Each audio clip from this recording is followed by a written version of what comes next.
Hi and welcome to Bitches of Horror. This is our second video for the Women in Horror Month special. Yes, and today we're going to talk about A Night to Dismember.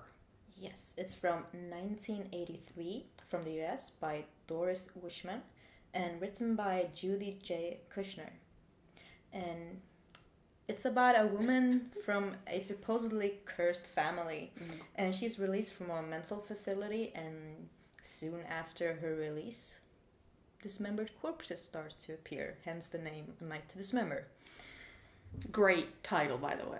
It is. It's such a great and title. I mean, the poster is also very cool. Yeah. So me and Jasmine were like, yeah, we have to review this. This will be... Yeah, but it seemed like such a cool thing. It was like, It was like like- underground. It was yeah. by a woman. Underground 80s. films aren't usually, Yeah. by... I mean, Yeah. there's indie films by women, but underground, you're like, nah, there's not many. And I But was like, this is like an 80s cozy slasher. Yeah. But I'm...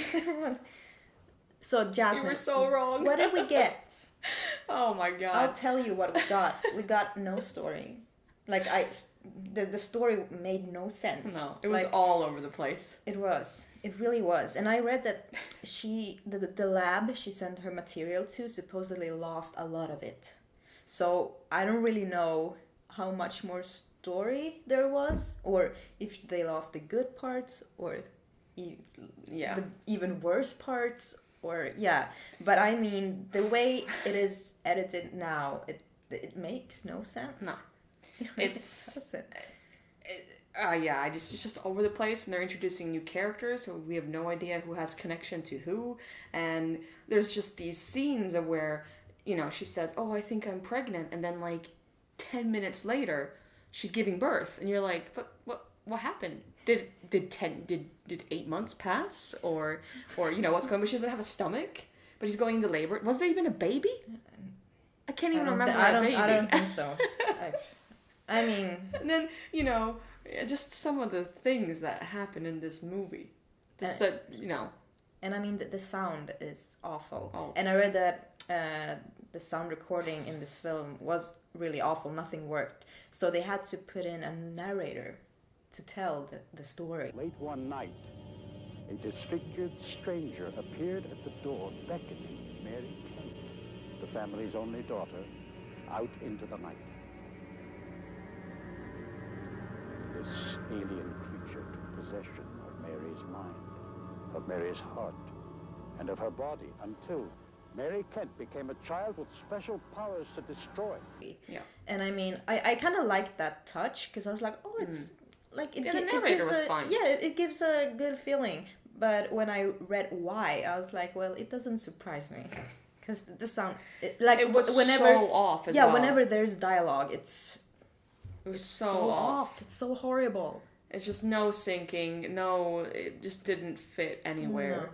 And there's just the dialogue, man. They were this couple, they were making out, and there's a noise, and she's like, "Oh, did you hear that?" And he's like, "Yeah, I'll go check it out." And he goes to check, and there's nothing there. And then he comes back, and he's like, "Man, you must be crazy hearing you're just hearing things." And she's like, "You just said you heard it too." There's no consistency in the film whatsoever. Yeah. And just the plot of it just felt like it was going to be good, and it could have. Yes, I mean, when you read what it's about, you're like, yeah, this can be really cool. And then you watch the movie, and you're like, well, I didn't really get this plot from the film, because... No, but I think the narrator was good, trying to find the good things of it. And yeah, also that was... Yeah. I didn't think that the woman was bad. Her acting, she was okay. Okay.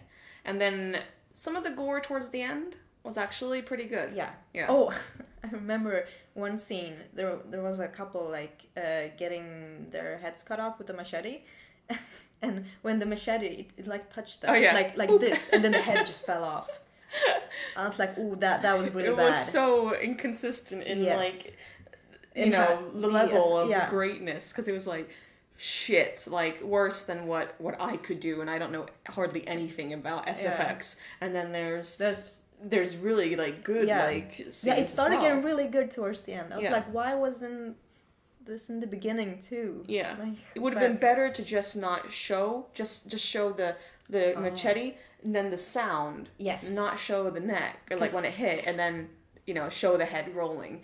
I mean, if you see it, it's so bad. Yeah, literally, the head just fell off. It's just, you know, just for any filmmaker, if you can't make it look good, like a little bit good, then just don't show it. This is the thing that a lot keep of the suspense people, and forget. rely on sound and just our imaginations instead. Yes. Yes. And this is the thing that Trauma also did that worked. That didn't show it. They did the same thing in another film, and they showed it, and it looked like crap. It looked fake, and it didn't have the same effect for me, anyways. So yeah, but No Sense, a really bad film. I'm sorry, it's so bad. But all films can't be good, and that includes female filmmakers as well. I mean, we can't just say that every film is good because it's directed by a woman. I mean, we have to be fair and honest. Always honest. Yes. But I do think, you know, I'm not sure if she's made anything else. Yeah, she has, but I don't remember what. But I recently saw something on Facebook, and someone was like writing a title, and they was like, yeah, that's from the Doris Wishman. I'm like, wait.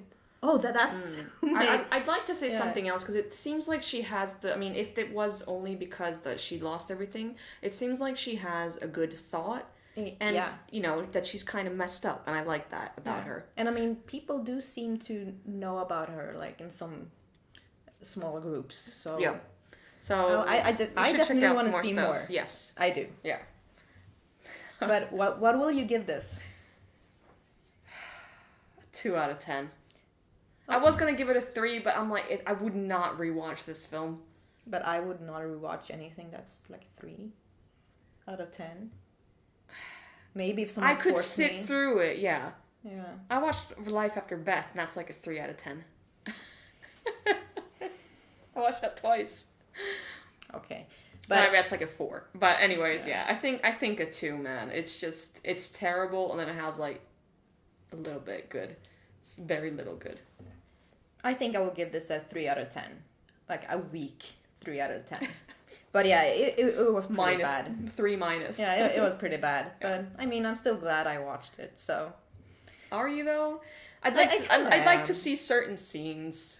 Yeah. Yeah. But I mean, that effect with the machete in the heads, like, I'm glad I saw that. Cause it's pretty funny. It's funny. Yeah. I mean, this could be definitely a good, fun movie to watch with drunken friends. Yes. Just you know, take the piss out of it. But yeah. If you like shitty films, then, you know, I'm not saying shitty, but like trashy films, all these like weird old 80s, you know, video violence sort of films, then this might be something for you if you can stand the whole sound sync thing. Yeah. Yeah. And yeah, it's interesting. Yeah, it is. And that's it for our A Night to Dismember. Yes. So stay horrific. Bye. Jag vet. I'm like praying.